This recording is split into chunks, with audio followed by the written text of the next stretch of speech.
कल्पना कीजिए एक देश की, ऐसा देश जिसके पास एक ऐसा खजाना है जो पूरी दुनिया को बिजली दे सकता है।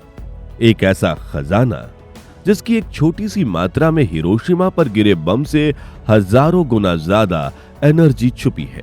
यह देश दुनिया के सबसे बड़े यूरेनियम एक्सपोर्टर में से एक है। लेकिन एक पैराडॉक्स, एक बहुत बड़ा विरोधाभास ये है कि यह देश खुद इस खजाने का इस्तेमाल अपनी बत्तियां जलाने के लिए नहीं करता। जी हां, वो देश जो खुद एक यूरेनियम पावर है और सप्लायर है, दुनिया को न्यूक्लियर फ्यूल देता है, लेकिन खुद न्यूक्लियर एनर्जी से कोसों दूर खड़ा है। आखिर क्यों? क्या वजह है कि यूरेनियम का सबसे बड़ा सौदागर खुद परमाणु शक्ति से परहेज करता है? क्या ये कोई डर है, कोई मजबूरी, या फिर एक सोची समझी रणनीति? हम बात कर रहे हैं ऑस्ट्रेलिया की।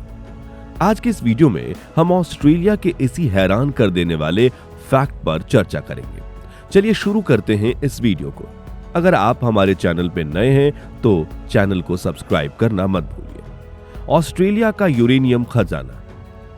सबसे पहले ये समझना जरूरी है कि ऑस्ट्रेलिया के पास आखिर है क्या। दोस्तों, ऑस्ट्रेलिया को आप यूरेनियम का सऊदी अरब भी कह सकते हैं। दुनिया का लगभग 1/3 यानी रफली 33% यूरेनियम का भंडार अकेले ऑस्ट्रेलिया की जमीन के नीचे दबा हुआ है। साउथ ऑस्ट्रेलिया में मौजूद ओलंपिक डैम माइन दुनिया की सबसे बड़ी यूरेनियम खदानों में से एक है। इसके अलावा रेंजर माइन और बेवरली माइन जैसे कई और बड़े डिपॉजिट्स हैं। ये सिर्फ चट्टान के टुकड़े नहीं हैं, ये वो फ्यूल है जिस पर दुनिया भर के सैकड़ों न्यूक्लियर रिएक्टर्स चलते हैं। ऑस्ट्रेलिया हर साल हजारों टन यूरेनियम निकालकर इसे पूरे दूसरे देशों को बेचता है और अरबों डॉलर कमाता है। तो यह तो साफ है कि ऑस्ट्रेलिया को यूरेनियम निकालने और उसे प्रोसेस करने में कोई दिक्कत नहीं है। ऑस्ट्रेलिया अपना यूरेनियम दुनिया के बड़े बड़े देशों को बेचता है। इस लिस्ट में USA, Japan, China, south Korea और यूरोपियन यूनियन के कई देश शामिल हैं। ये सभी देश अपनी एनर्जी सिक्योरिटी यानी ऊर्जा सुरक्षा के लिए ऑस्ट्रेलिया यूरेनियम पर बहुत ज्यादा निर्भर करते हैं। ऑस्ट्रेलिया इस बात को लेकर बहुत सख्त है कि उसका यूरेनियम सिर्फ पीसफुल पर्पस यानी शांतिपूर्ण कामों के लिए ही इस्तेमाल होगा, जैसे बिजली बनाना। इसके लिए वो हर देश के साथ एक सख्त बायलैटरल ट्रीटी साइन करता है। लेकिन जब पूरी दुनिया को वो बिजली बनाने के लिए ईंधन दे रहा है तो फिर अपने घर में ये चिराग क्यों नहीं जलाता? यहीं से असली कहानी शुरू होती है। इस वीडियो से भारत का एंगल भी समझेंगे। भारत जो अपनी बढ़ती एनर्जी नीड्स को पूरा करने के लिए न्यूक्लियर पावर पर बहुत फोकस कर रहा है, उसके लिए ऑस्ट्रेलिया एक बहुत जरूरी पार्टनर है। कई सालों तक ऑस्ट्रेलिया ने भारत को यूरेनियम बेचने से इनकार कर दिया था। वजह थी भारत ने नॉन प्रोलिफरेशन ट्रीटी (NPT) पर साइन नहीं किया था। ऑस्ट्रेलिया की पॉलिसी थी कि वो NPT नॉन सिग्नेटरी देशों को यूरेनियम नहीं बेचेगा। लेकिन 2014 में हालात बदले। भारत के क्लीन नॉन प्रोलिफरेशन रिकॉर्ड और बढ़ती ऊर्जा जरूरतों को देखते हुए ऑस्ट्रेलिया ने अपनी पॉलिसी में बदलाव किया और भारत के साथ सिविल न्यूक्लियर डील साइन की। यह भारत की डिप्लोमेटिक यानी कूटनीतिक जीत थी। 2017 से ऑस्ट्रेलिया से यूरेनियम की पहली खेप भारत पहुंची। आज भारत को परमाणु रिएक्टर्स को चलाने में ऑस्ट्रेलियन यूरेनियम का भी एक अहम रोल है।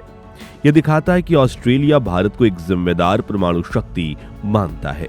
अब सवाल और भी गहरा हो जाता है, जिस देश को भारत पर इतना भरोसा है उसे खुद अपनी ही टेक्नोलॉजी पर भरोसा क्यों नहीं है?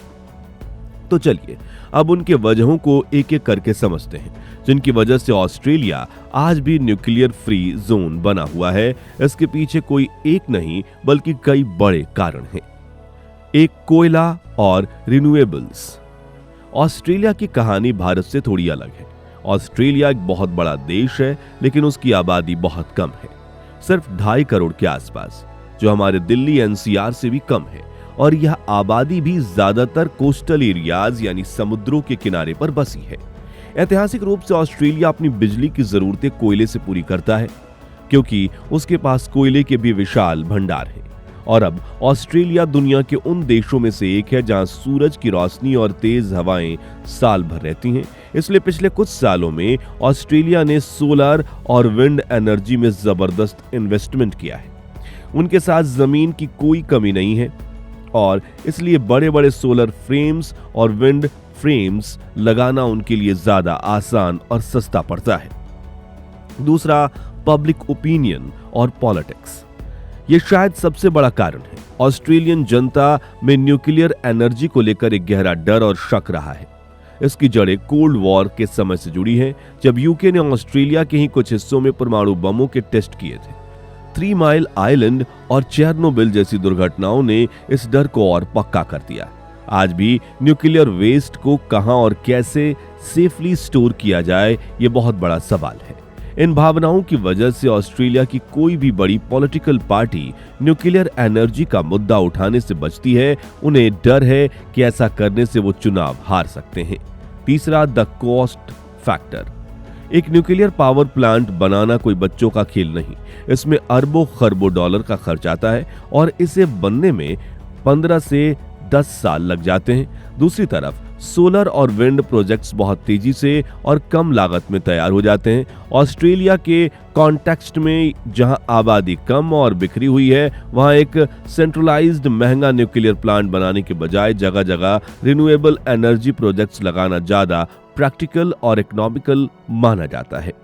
क्या फ्यूचर में बदलेगा नजरिया? तो क्या ऑस्ट्रेलिया हमेशा ऐसा ही रहेगा? शायद नहीं। क्लाइमेट चेंज का बढ़ता खतरा अब पुरानी सोच को बदलने पर मजबूर कर रहा है। ऑस्ट्रेलिया अपने कोयले पर निर्भरता कम करना चाहता है और सिर्फ सोलर और विंड एनर्जी 24/7 रिलायबल पावर नहीं दे सकती। ऐसे में न्यूक्लियर एनर्जी, जो कि एक जीरो एमिशन सोर्स है, एक विकल्प के तौर पर फिर से चर्चा में आ रही है, खासकर स्मॉल मॉड्यूलर रिएक्टर्स, जिससे नई टेक्नोलॉजी को लेकर बहस तेज हो गई है। ये छोटे फैक्ट्री निर्मित रिएक्टर्स हैं जो पारंपरिक न्यूक्लियर प्लांट्स की तुलना में ज्यादा सुरक्षित और सस्ते माने जाते हैं। हो सकता है कि आने वाले दशक में जब दुनिया क्लीन एनर्जी की तरफ और तेजी से बढ़ेगी, तो ऑस्ट्रेलिया को अपने यूरेनियम के खजानों को सिर्फ बेचना ही नहीं बल्कि उसका इस्तेमाल करना भी फायदेमंद लगे। तो दोस्तों, ऑस्ट्रेलिया के इस वीडियो से हमें ये सीख मिलती है कि किसी देश की एनर्जी पॉलिसी सिर्फ उसके रिसोर्सेज पर नहीं बल्कि उसकी जियोग्राफी, पॉलिटिक्स, पब्लिक ओपिनियन और इकोनॉमिक्स पर भी निर्भर करती है। ऑस्ट्रेलिया के पास यूरेनियम का भंडार होना एक बात है और उसका इस्तेमाल करने की जरूरत और इच्छा होना दूसरी बात है। फिलहाल ऑस्ट्रेलिया दुनिया के लिए एक जिम्मेदार यूरेनियम सप्लायर बना हुआ है और भारत जैसे देश की ऊर्जा जरूरतों को पूरा करने में मदद कर रहा है। लेकिन भविष्य में क्या होगा, ये देखना दिलचस्प होगा। आपको क्या लगता है, क्या ऑस्ट्रेलिया को अपनी नो न्यूक्लियर एनर्जी की पॉलिसी पर बने रहना चाहिए या क्लाइमेट चेंज से लड़ने के लिए उसे अपने सबसे बड़े खजाने का इस्तेमाल करना चाहिए? अपनी राय हमें नीचे कमेंट्स में जरूर बताइए। अगर आपको ये वीडियो इंफॉर्मेटिव और इंटरेस्टिंग लगा तो इसे लाइक करें और अपने दोस्तों के साथ शेयर करें। धन्यवाद।